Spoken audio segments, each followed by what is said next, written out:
শুভেচ্ছা। দেশের সংবাদে স্বাগত জানাচ্ছি সুমাইয়া সাজ্জাদ। শুরুতেই সংবাদ শিরোনাম।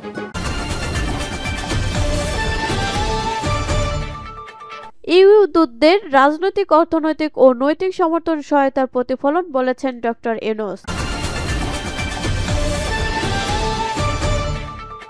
এরপর জানিয়ে দেব প্রকৃতি গণতন্ত্র প্রতিষ্ঠায় সবাইকে এগিয়ে আসতে হবে বলছেন তারেক রহমান।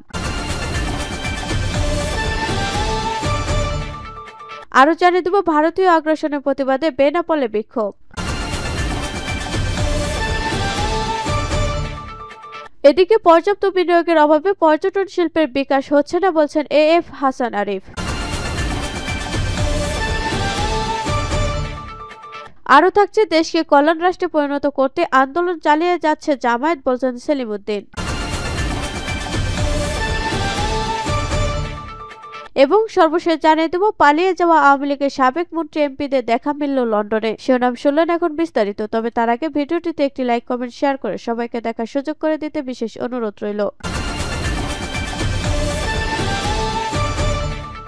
ইউ দূতদের রাজনৈতিক, অর্থনৈতিক ও নৈতিক সমর্থন সহায়তার প্রতিফলন বলছেন ডক্টর মোহাম্মদ ইউনূস। ইউরোপীয় ইউনিয়নের রাষ্ট্রদূতদের উদ্দেশ্যে অন্তর্বর্তী সরকার প্রধান উপদেষ্টা ডক্টর মোহাম্মদ ইউনূস বলেছেন, আপনারা যে এখানে একত্রিত হয়েছেন এটি সত্যি প্রশংসনীয়। এটি বাংলাদেশের প্রতি আপনাদের রাজনৈতিক সমর্থন, অর্থনৈতিক সহায়তা, নৈতিক সমর্থন এবং অন্যান্য সহায়তার প্রতিফলন। তিনি বলেন, মাত্র 4 মাস আগে আমরা এক ভয়াবহ পরিস্থিতির মধ্য দিয়ে যাই। তখন বহু শিক্ষার্থী নির্মমভাবে হত্যার শিকার হয়েছিল। এ ঘটনা পুরো জাতিকে ঐক্যবদ্ধ করেছিল। এর মাধ্যমে আগের সরকারকে ক্ষমতা থেকে সরানো সম্ভব হয়। পরে সেই সরকারের প্রধানমন্ত্রী দেশ থেকে পালিয়ে যান। সোমবার দুপুরে ইউরোপীয় ইউনিয়নভুক্ত বিভিন্ন দেশের রাষ্ট্রদূতের সঙ্গে বৈঠকে প্রধান উপদেষ্টা এসব কথা বলেন। দুপুর 12টার দিকে তেজগাঁয়ের প্রধান উপদেষ্টা কার্যালয়ে এই বৈঠক শুরু হয়। তিনি বলেন, শিক্ষার্থী ও সাধারণ জনগণের আন্দোলনের মাধ্যমে একটি অন্তর্বর্তী সরকার গঠিত হয়েছে, যারা নির্বাচনের আগ পর্যন্ত দেশ পরিচালনা করবে। নির্বাচনের প্রক্রিয়া চলছে। তিনি আরো বলেন, গত 16 বছরে দমন পীড়নের পর মানব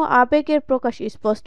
জোরপূর্বক গুমের করুণ কাহিনীগুলো একের পর এক সামনে এসেছে। পুরো অর্থনীতিকে এমন এক অবস্থায় নিয়ে যাওয়া হয়েছে তা প্রায় ধসে পড়ার মতো। প্রধান উপদেষ্টা বলেন, ব্যাংকিং ব্যবস্থা প্রায় অকার্যকর অবস্থায় ছিল। আমরা একটি শ্বেতপত্র কমিটি গঠন করেছি। আগের সরকারের কাছ থেকে আমরা কি অবস্থায় দায়িত্ব নিয়েছি তা কমিটি নথিভুক্ত করেছে। অর্থনীতি, বিভিন্ন বাধ্যবাধকতা সবকিছু এই প্রতিবেদনে তুলে ধরা হয়েছে। প্রকৃত গণতন্ত্র প্রতিষ্ঠায় সবাইকে এগিয়ে আসতে হবে বলছেন তারেক রহমান। বিএনপি ভারপ্রাপ্ত চেয়ারম্যান তারেক রহমান বলেছেন, মানবাধিকার সুরক্ষিত রেখে প্রকৃত গণতন্ত্র প্রতিষ্ঠায় এ যাত্রায় সবাইকে এগিয়ে আসতে হবে বলে জাতিসংঘ ঘোষিত মানবাধিকার দিবসে এটাই হোক আমাদের দৃঢ় অঙ্গীকার। 10 ডিসেম্বর জাতিসংঘ ঘোষিত মানবাধিকার দিবস উপলক্ষে সোমবার দেয়া এক বাণীতে তিনি একথা বলেন। তারেক রহমান বলেন, জাতিসংঘ 1950 সালে 10 ডিসেম্বরকে মানবাধিকার দিবস ঘোষণা করে। সেই থেকে প্রতি বছর 10 ডিসেম্বর মানবাধিকার দিবস পালিত হয়ে আসছে। 2024 সালে আন্তর্জাতিক মানবাধিকার দিবসে প্রতিপাদ্য আমাদের অধিকার, আমাদের ভবিষ্যৎ এখনই। তিনি বলেন, এই প্রতিপাদ্যকে সামনে রেখে আমি বিশ্বের বিভিন্ন দেশের মৌলিক অধিকার হরণে নির্যাতিত মানুষের প্রতি গভীর সহমর্মিতা প্রকাশ করছি। একই সঙ্গে বাংলাদেশ ও পৃথিবীর কোথাও যেন ভবিষ্যতে আর কেউ মৌলিক মানবাধিকার থেকে বঞ্চিত না হন, সে লক্ষ্যে বাস্তবায়নের একটি ন্যায়নিষ্ঠ ও জবাবদিহিমূলক রাষ্ট্র ব্যবস্থা গড়ার প্রত্যয় ব্যক্ত করছি। বিএনপি ভারপ্রাপ্ত চেয়ারম্যান বলেন, বিগত দিনে বাংলাদেশ দীর্ঘ একদলীয় শাসনের কালো অধ্যায় পার করেছে। মানুষের অধিকার হরণ করা হয়েছিল, গণতন্ত্রকে ধ্বংস করা হয়েছিল এবং রাষ্ট্র ব্যবস্থাকে ব্যক্তিগত ক্ষমতায়নের জন্য ব্যবহার করা হয়েছিল। এই দুঃশাসনের বিরুদ্ধে যারা দাঁড়িয়েছিলেন, রাজনীতিবিদ, সাংবাদিক, ছাত্র, শ্রমিক কিংবা সাধারণ মানুষ, তারা মিথ্যা মামলা, কারাবাস, শারীরিক নির্যাতন, গুম ও হত্যার শিকার হয়েছে। তারেক রহমান বলেন, আজ আমরা এক নতুন যাত্রায় আছি, গণতন্ত্র পূর্ণ প্রতিষ্ঠা ও মানবাধিকারের সুরক্ষার যাত্রা। জাতিসংঘের সর্বজনীন মানবাধিকার ঘোষণার আলোকে আমাদের ভবিষ্যৎ রাষ্ট্র ব্যবস্থা এমন হতে হবে যেখানে মানুষের অধিকার সুরক্ষিত থাকবে এবং কেউ আর নিপীড়িত হবে না। ভারতীয় আগ্রাসনের প্রতিবাদে বেনাপোলে বিক্ষোভ। আগরতলায় বাংলাদেশ দূতাবাসে হামলা, ভাঙচুর সহ সর্বোপরি ভারতীয় আগ্রাসনের প্রতিবাদে বেনাপোলে বিক্ষোভ মিছিল করে শিক্ষার্থীরা। রবিবার যশোর জেলা বৈষম্য বিরোধী ছাত্র আন্দোলনের ডাকে বেনাপোল ও সরসার ছাত্রছাত্রীরা বেনাপোল বাজার থেকে এক বিক্ষোভ মিছিল বের করে। এই সময় বেনাপোল চেকপোস্টে যাবার চেষ্টা করলে পুলিশ ও বেজবি চেকপোস্টের আগে বড় আশ্রয় আসরা নামক স্থানে মিছিলটি আটকে দেয়। পরে ছাত্র জনতার উদ্দেশ্যে বক্তব্য রাখেন বেনাপোল হাই স্কুলের প্রাক্তন শিক্ষক আব্দুল মান্নান, বৈষম্য বিরোধী ছাত্র আন্দোলনের যশোর জেলা সমন্বয়ক রাশেদ খান, সদস্য সচিব জেসিনা মোর্শেদ। পর্যাপ্ত বিনিয়োগের অভাবে পর্যটন শিল্পের বিকাশ হচ্ছে না। বেসামরিক বিমান পরিবহন ও পর্যটন এবং ভূমি উপদেষ্টা এ.এফ.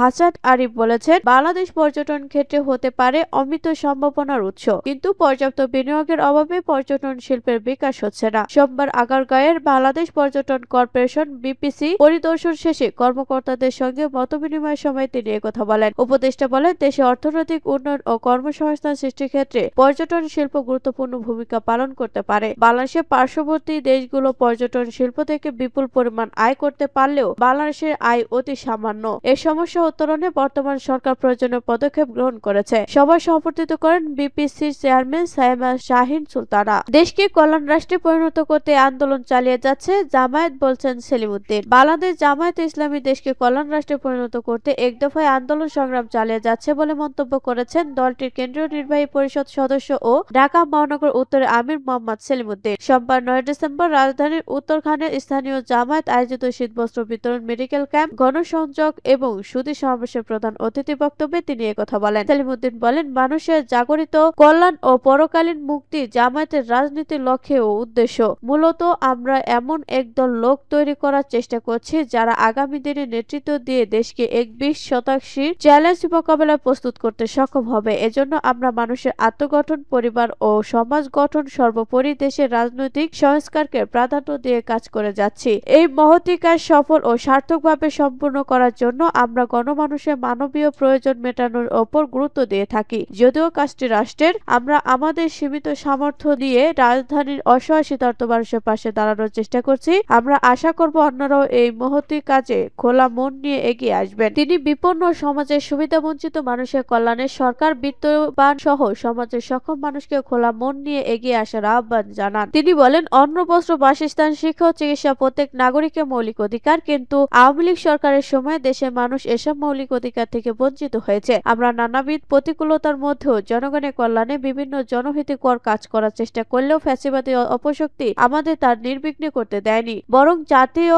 নেতাদের অন্যায়ভাবে হত্যাসহ শীর্ষ নেতাদের দীর্ঘদিন অন্যায়ভাবে কারারুদ্ধ রেখে তাদের যোগ্যতর খেদমত থেকে দেশ ও জাতিকে বঞ্চিত করেছে। আমরা জনগণের কল্যাণ কামিতার অংশ হিসেবে আজ ফ্রি মেডিকেল ক্যাম্প পরিচালনা করছি। এছাড়াও আমাদের বিভিন্ন দাম্পত্য প্রতিষ্ঠান সহ বিভিন্ন জনহিতকর প্রতিষ্ঠান রয়েছে। মূলত আমরা দেশকে আত্মনির্ভরশীল, ক্ষুধা, দারিদ্র্য, অপশাসন ও দুঃশাসন মুক্ত নতুন বাংলাদেশ গড়তে দৃঢ় প্রত্যয় নিয়ে কাজ করে যাচ্ছি। তিনি সেই স্বপ্ন বাস্তবায়নে সব পেশা ও শ্রেণীর মানুষের সার্বিক সহযোগিতা কামনা করেন। পালিয়ে যাওয়া আওয়ামী লীগের সাবেক মন্ত্রী এমপিদের দেখা মিলল লন্ডনে। লন্ডনে যুক্তরাজ্য আওয়ামী লীগ আয়োজিত সমাবেশে দেখা মিলল দেশ থেকে পালিয়ে যাওয়া দলটির সাবেক মন্ত্রী এমপিদের। সেই সভায় যুক্তরাজ্য আওয়ামী লীগের নেতাকর্মী ছাড়া উপস্থিত ছিলেন ৫ আগস্টের পরে দেশ ত্যাগ করা ২ জন সাবেক মন্ত্রী, ১ জন সাবেক সংসদ সদস্য, ১ জন সাবেক মেয়র ও ১ জন সিনিয়র সচিব। সবার ভিডিওতে দেখা যায় বাংলাদেশ আওয়ামী লীগ প্রেসিডিয়াম সদস্য, সদ্য বিলুপ্ত সংসদ ও মন্ত্রিসভার মৎস্য ও পানি সম্পদ মন্ত্রী ও ফরিদপুর ১ আসনের সংসদ সদস্য আব্দুর রহমান, সাবেক বৈদেশিক কল্যাণ ও শ্রম প্রতিমন্ত্রী ও সিলেট ২ আসনের সাবেক এমপি শফিকুর রহমান চৌধুরী, সিলেট ৩ আসনের সাবেক সংসদ সদস্য হাবিবুর রহমান, সিলেট সিটি কর্পোরেশনের সাবেক মেয়র আনারুজ্জামান চৌধুরী ও সাবেক মন্ত্রিপরিষদ সচিব কবির বিন আনোয়ার। তাদের প্রত্যেকের নামই ৫ আগস্টের একাধিক মামলা দায়ের করা হয়েছে। যুক্তরাজ্যে আওয়ামী লীগের সাধারণ সম্পাদক সৈয়দ সাজিদুর রহমান ফারুক বাংলাদেশ প্রতিনিধিকে সভায় উপস্থিত থাকার সবার নাম নিশ্চিত করেছেন।